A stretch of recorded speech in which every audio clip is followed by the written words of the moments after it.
Hello friends, welcome back to our channel study with fact में। तो आज हम पढ़ने जा रहे हैं कांग्रेस अधिवेशन के बारे में। अपन से कुछ मुख्य अधिवेशन पढ़ेंगे जो एग्जाम की दृष्टि से महत्वपूर्ण है। तो सबसे पहले स्टार्ट करते हैं। तो कांग्रेस का जो पहला अधिवेशन हुआ था वो 1885 में हुआ था, बम्बई में हुआ था। और साथ में कांग्रेस की स्थापना भी अगर पूछी जाए तो कांग्रेस की स्थापना भी 1885 में हुई थी, जिसमें जो ब्रिटिश अफसर थे ए ओम ह्यूम, तो उनने अपनी महत्वपूर्ण भूमिका इसमें अदा की थी। तो इसका पहला अधिवेशन भी 1885 में बम्बई में हुआ था, जिसके अध्यक्ष थे वी.सी. बनर्जी या फिर कह सकते हैं व्योम चंद्र बनर्जी। और जिसमें सदस्य कितने थे, प्रतिनिधि जो थे वो है 72 शामिल थे। क्लियर। तो पहला अधिवेशन जो 85 में हुआ था, बम्बई में हुआ था, बनर्जी इसके अध्यक्ष थे। तो ये याद कर सकते हैं, 85 बनर्जी और बम्बई में हुआ था। इसके बाद बात करते दूसरा अधिवेशन जो हुआ था वो था 1886 में, मतलब इसके जस्ट बाद ही दूसरा अधिवेशन हुआ था 86 में, जो कि हुआ था कलकत्ता में। और इसके जो अध्यक्ष थे वो थे दादा भाई नौरोजी। तो ये था कांग्रेस का दूसरा अधिवेशन। तीसरा अधिवेशन जो हुआ था वो हुआ था 1887 में, मद्रास में हुआ था। और इसके जो अध्यक्ष थे वो थे बदरुद्दीन तैयब जी। तो मतलब एकदम से लाइन से तो स्टार्टिंग के 3-4 याद करना, बाकी के बाद के पूरे नहीं लाइन से याद करना। तो पहला हुआ था 85 में, दूसरा हुआ था 86 में, तीसरा 87 में और चौथा अधिवेशन हुआ था 1888 में, जो कि इलाहाबाद में हुआ था। और इसके अध्यक्ष थे जॉर्ज यूले। तो ये भी इम्पोर्टेंट है कि जिसके अध्यक्ष पूछे जाते हैं तो जॉर्ज यूले। तो याद रख लेना कि चौथा अधिवेशन 88 में हुआ था, इलाहाबाद में हुआ था और यूले इसके अध्यक्ष रहे थे। आगे बात करते तो 1896 का जो कलकत्ता अधिवेशन हुआ था उसके अध्यक्ष कौन थे, तो उसके अध्यक्ष थे एम रहीमतुल्लाह सयानी। तो ये 1896 के कलकत्ता अधिवेशन के अध्यक्ष थे। इसके बाद इसी में क्वेश्चन आ जाता है कि पहली बार वंदे मातरम कब गाया गया, तो 1896 के कलकत्ता अधिवेशन में ही वंदे मातरम गाया गया था। आगे देखते हैं तो 1905 का जो कांग्रेस अधिवेशन था वो कहाँ हुआ था, बनारस में हुआ था। और उसके अध्यक्ष कौन थे, गोपाल कृष्ण गोखले। तो ये भी इम्पोर्टेंट है क्योंकि ये महात्मा गांधी के जो गुरु थे गोपाल कृष्ण गोखले, तो वो भी इसमें आ गए थे, इसलिए ये भी इम्पोर्टेंट है। क्लियर। आगे इसमें एक चीज़ और आती है कि स्वदेशी शब्द पहली बार किस अधिवेशन में इस्तेमाल किया गया था, तो वो था 1905 का बनारस अधिवेशन। तो ये भी इम्पोर्टेंट है। आगे देखते हैं इसी में। तो 1906 का जो अधिवेशन आया था, तो 1906 का अधिवेशन जो हुआ था कलकत्ता में और इसके अध्यक्ष थे दादा भाई नौरोजी। इससे पहले दूसरा अधिवेशन जो हुआ था उसमें भी अध्यक्ष कौन रहे हैं, दादा भाई नौरोजी, जो कि मद्रास में हुआ था।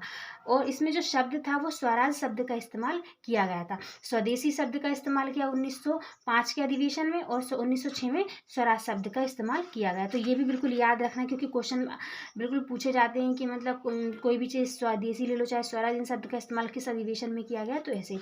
तो 1907 का जो अधिवेशन है वो हुआ था सूरत में और इसके जो अध्यक्ष थे वो थे रास बिहारी बोस। क्लियर। आगे बात करते हैं कि किस अधिवेशन में कांग्रेस का विभाजन 2 गुटों में हो गया था। तो जो 1907 का सूरत अधिवेशन आया था उसमें कांग्रेस 2 भागों में बढ़ गई थी, गरम दल और नरम दल में। अब 1911 का जो कांग्रेस अधिवेशन हुआ था वो हुआ था कलकत्ता में, जिसके अध्यक्ष थे विष्णु नारायण धर। अब इसमें एक बात और आ जाती कि पहली बार जनगण मन कब गाया गया था, तो 1911 के कलकत्ता अधिवेशन में गाया गया था। क्लियर। उसके बाद बात करते हैं तो 1916 का जो कांग्रेस अधिवेशन वो कहाँ हुआ था, तो 1916 का हुआ था लखनऊ में और इसके जो अध्यक्ष थे वो थे अंबिका चरण मंजूमदार। क्लियर। इसमें ये वाला इंपॉर्टेंट है कि 1911 का अधिवेशन जिसमें जनगण मन पहली बार गाया गया था। और 1917 का जो अधिवेशन है वो हुआ था कलकत्ता में और इसके अध्यक्ष थी एनी बेसेंट। तो ये भी इम्पोर्टेंट है क्योंकि इसमें पहली महिला जो कांग्रेस अधिवेशन की अध्यक्ष बनी थी तो वो थी एनी बेसेंट, इसलिए ये इंपॉर्टेंट है। तो याद रख लेना 1917 का जो कलकत्ता में हुआ था इसके अध्यक्ष थी एनी बेसेंट और ये पहली महिला अध्यक्ष बनी थी कांग्रेस अधिवेशन की। क्लियर। आगे देखते हैं तो 1920 का जो कांग्रेस अधिवेशन है वो कलकत्ता में हुआ था। 1920 का कांग्रेस अधिवेशन कलकत्ता में हुआ था और एक और विशेष सत्र बुलाया गया था, तो वो नागपुर में भी हुआ था। मतलब कांग्रेस जो 1920 का कांग्रेस अधिवेशन है वो 2 जगह पे हुआ था, कलकत्ता में और नागपुर में।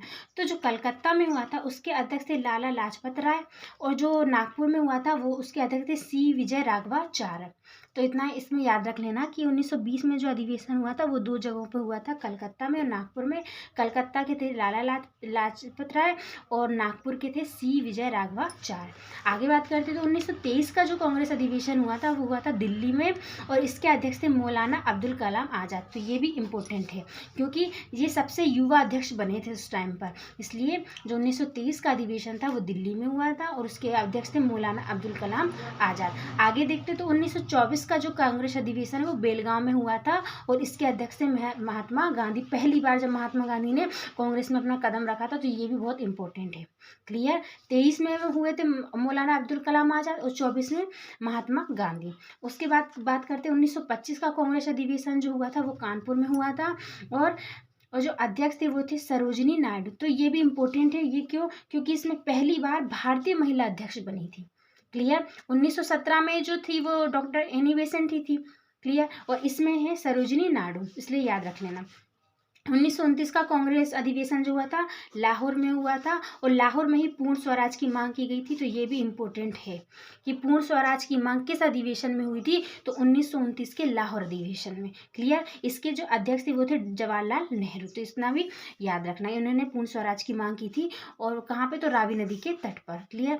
आगे बात करते तो 1931 का जो कांग्रेस अधिवेशन है वो कहाँ हुआ था, तो वो हुआ था कराची में और इसके अध्यक्ष थे सरदार पटेल। क्लियर। चलिए तो आगे देखते हैं। आगे 1937 का जो कांग्रेस अधिवेशन हुआ था वो फैजपुर में, जो कि महाराष्ट्र में, और इसके अध्यक्ष भी कौन थे, जवाहरलाल नेहरू।